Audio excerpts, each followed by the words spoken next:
Why did I receive a letter from my late mother-in-law? I was shocked as I looked at the envelope that had just arrived in my home mailbox. The letter was from my mother-in-law, who we had just buried yesterday. She had always been very kind to me since I married her son, and I loved her a lot.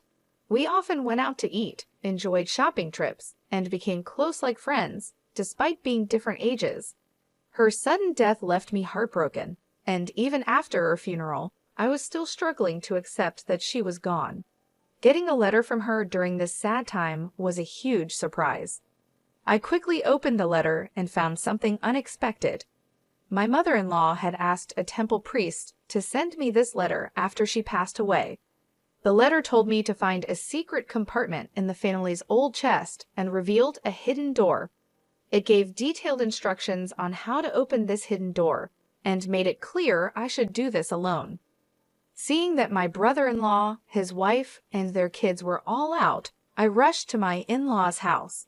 Using the spare key, I went in and followed the instructions to open the secret compartment by myself. "It's open," I sighed with relief and looked inside. "My name is Betty, I'm 40 years old, and I work from home as a web designer. I married Kevin, who is 5 years older than me, 6 years ago. We met through a friend and are still very close. However, we haven't been able to have children yet. Both of us love kids and wanted to start a family soon after getting married, but it hasn't happened. I used to feel very sad about this, but there was always someone who was kind to me despite it all. My mother-in-law. Betty, don't worry so much. There's no need to rush," she would say. "Hey, how about we go to the new waffle place near the station for a change?" My mother-in-law always encouraged me and spoke comforting words. She was bright, kind, and caring, and I loved her deeply. She often helped me, and over time, I worried less about not having children. Though I still want children, I've decided not to go for intensive infertility treatments, but to let things happen naturally.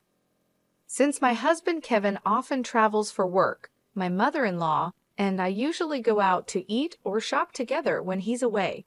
We've grown close, just like friends, despite our age difference. She lives nearby with my brother-in-law's family, who have 4 children. Although she gets along well with them, my brother-in-law and his wife often insult my husband and me for not having children. "Betty, you haven't had any children yet. We have 4 lovely kids here. Being childless is unfilial. Cut ties with your mother-in-law soon," Lisa, my brother-in-law's wife, would say smugly, and my brother-in-law Brian would agree, saying, "Lisa's right." Well, Kevin has never been impressive anyway. Even if you had kids, they wouldn't amount to much. Initially, my husband and I would respond to such cruel remarks from my brother-in-law's family. However, since they never listened, we gradually stopped reacting and tried to avoid them as much as possible. They treat us disrespectfully but act very nicely in front of my mother-in-law. We haven't told her about their behavior to avoid causing her worry. One holiday, my husband, my mother-in-law, and I planned to go out for a meal together. When we arrived at my parents-in-law's house, she wasn't waiting outside as usual. "Is she not ready yet?" I wondered aloud. "She should be coming out soon," my husband replied. We didn't think much of it and waited. However, as time passed 10 minutes, then 15, she still didn't appear or answer her phone.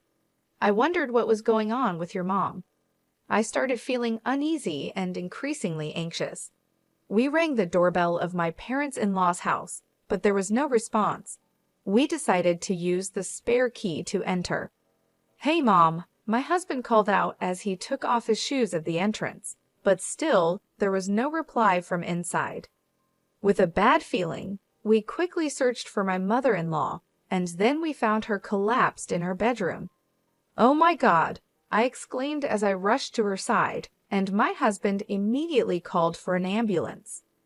It seemed that my brother-in-law's family was out because no one else was at the house besides my mother-in-law.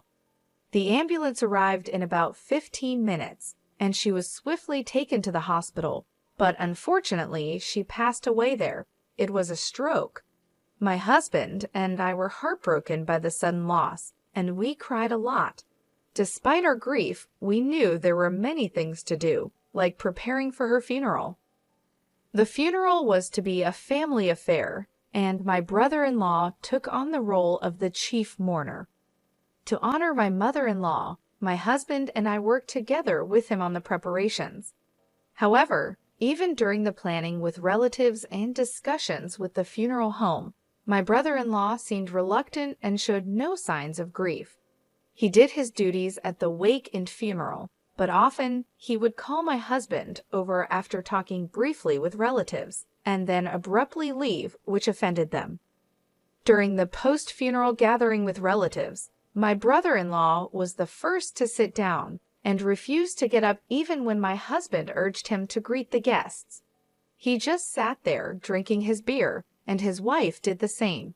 So my husband and I went around, thanking the relatives for coming and sharing memories of my mother-in-law.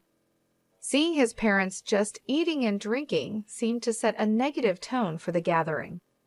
My brother-in-law's 4 children were busy playing games, laughing loudly and playfully nudging each other, creating a mood that didn't seem right for after a funeral. None of my brother-in-law's family seemed sad about my mother-in-law's death. The other relatives noticed this and didn't try to talk to my brother-in-law and his wife.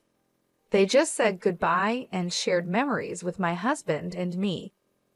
Despite the obvious change in the relatives' attitudes, my brother-in-law's family didn't seem to care. They kept ordering more beer, talked about inheritances, and planned trips, even though we were supposed to be mourning.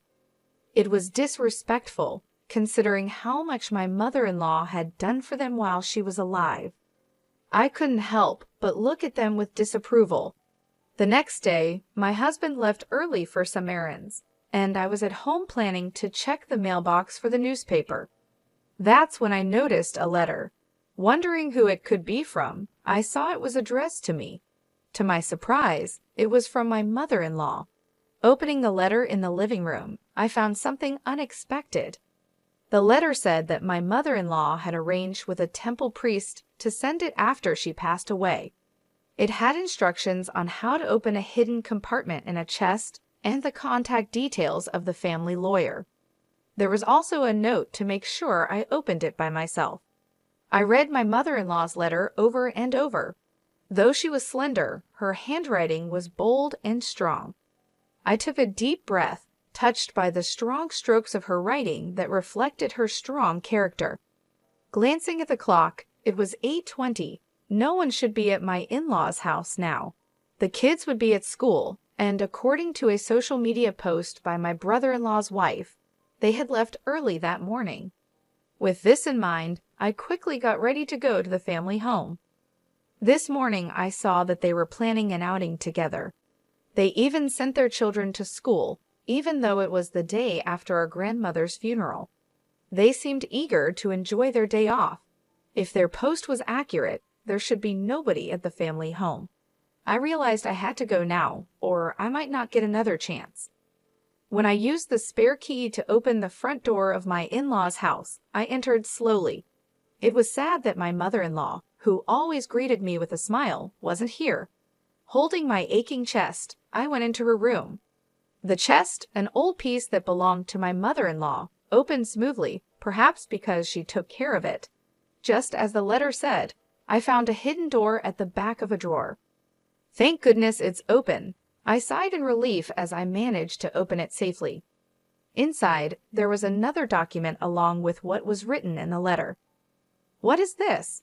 I stared at the documents, feeling my mother-in-law's love and tears almost spilling.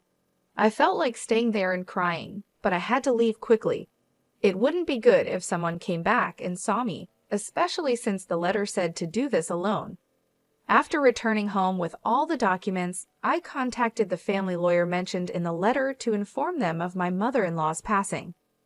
Just as I was about to reach out to my husband and my brother-in-law's family to see if we could all gather this weekend, I received an email. It was from my sister-in-law, urging us to meet at my in-laws' house this weekend for some important news. Despite feeling uneasy, declining seemed odd, so I agreed to her proposal. Over the weekend, I went to my in-laws' house with my husband, feeling nervous about the discussion. My brother-in-law and his wife had smug looks, and their 4 children were not around, probably taken somewhere else. As soon as we sat down, they presented a document. "This is the will left by my mother-in-law," my sister-in-law announced loudly. The signature on the will was indeed my mother-in-law's, and it stated that all assets would go to my brother-in-law and his wife. "See, it's written here that we get everything, so unfortunately, you won't get any inheritance." "Too bad, huh?" My brother-in-law laughed mockingly, his expression ugly, while my husband looked bewildered. I stood up quietly and brought in the lawyer who had been waiting outside. "Ah, who is this?" my brother-in-law and his wife asked, puzzled by the sudden appearance of the lawyer. My husband, who didn't know the lawyer was there, was also surprised. "This person is the lawyer whom my mother-in-law trusted during her life," I explained briefly. My brother-in-law and his wife looked confused and then angry. "Why did you bring a lawyer here?" they demanded. "It's part of my mother-in-law's instructions. She wanted the lawyer here to help make sure the estate is divided fairly," I said. My brother-in-law and his wife insisted loudly that they didn't need a lawyer. My brother-in-law slammed his hand on the desk and pointed at the will, saying, "My mother left a will. We don't need a lawyer." The lawyer quietly raised his hand and asked, "Are you sure your mother wrote the entire will herself?" "That's obvious," my brother-in-law shouted back. The lawyer looked concerned and shook his head. "This can't be recognized as a valid will. A real handwritten will must be entirely written by the person it belongs to." He pointed out that only the words at the beginning and the signature at the end were in my mother-in-law's handwriting. The rest looked like it was printed from a computer. The room went quiet. My brother-in-law reached out to the will, but it still showed the same printed words. "Huh," suddenly my husband said. "Why is the back of the paper so clean?"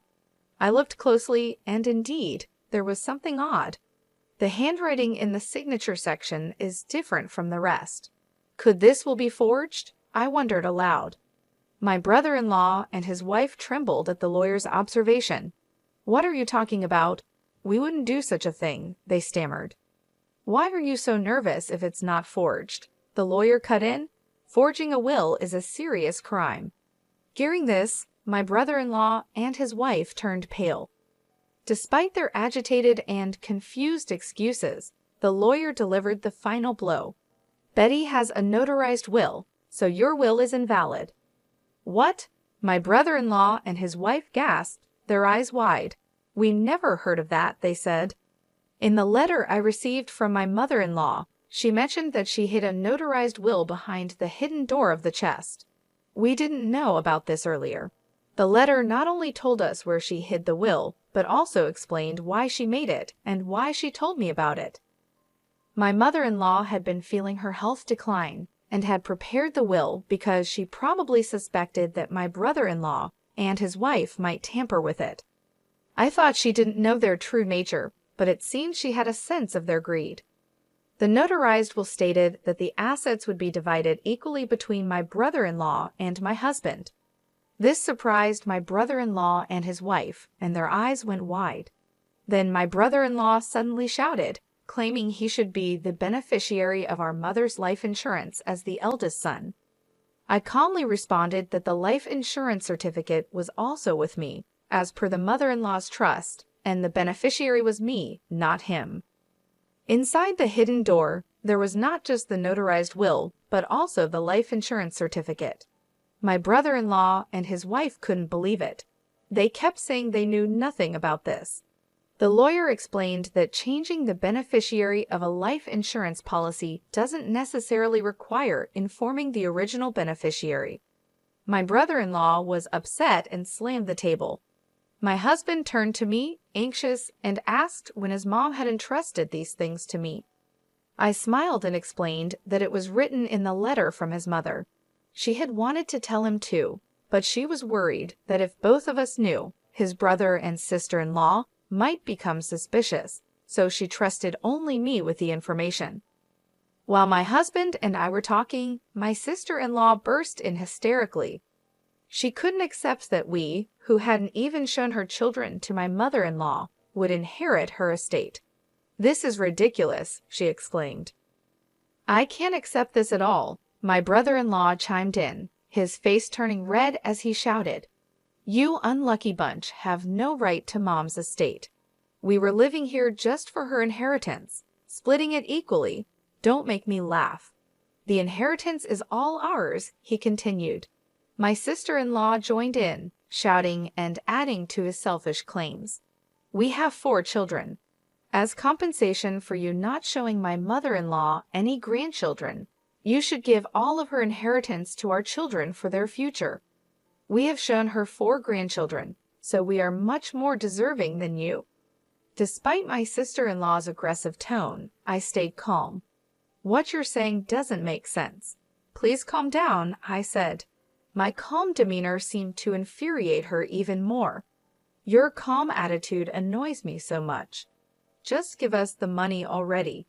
You're a useless, childless woman," she yelled and lunged at me. My husband and the lawyer stepped in, but before they could stop her, my sister-in-law punched me in the head. Ouch! She had several large rings on her fingers, so it felt like being hit with makeshift brass knuckles. I cried out in pain. "Stop it." My husband and the lawyer pulled my sister-in-law away, but she tried to reach for me again in her agitated state. "Give us the inheritance. I deserve it all more than you do. I have 4 children," she shouted, her eyes bloodshot and her face twisted with anger. My brother-in-law egged her on, encouraging her to hit me more. Enraged, my husband called the police. When the police arrived shortly after, he and the lawyer explained the situation. My brother-in-law and his wife were then escorted away by the police.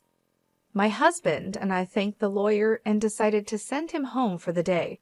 What was supposed to be a discussion about creating an estate division agreement turned into a chaotic ordeal. My husband and I agreed to bring a gift of apology another day. He was deeply concerned about me being hit by my sister-in-law, but seemed relieved when I told him the headache had completely subsided after the tumultuous events. I murmured, "It's been quite an intense time." Then my husband brought up something unexpected. "Hey, Lisa seems to constantly talk about the children. You know, she always boasted about showing Mom 4 grandchildren and how great she was.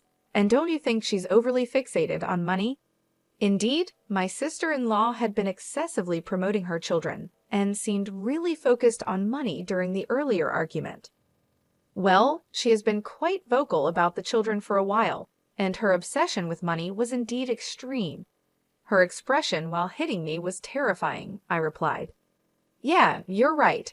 It's a bit abnormal," he said, and then fell silent. "What's wrong? Is there something bothering you?" I asked, not understanding what he was getting at. "Well, there's something bothering me, and I'm considering suggesting it to my brother.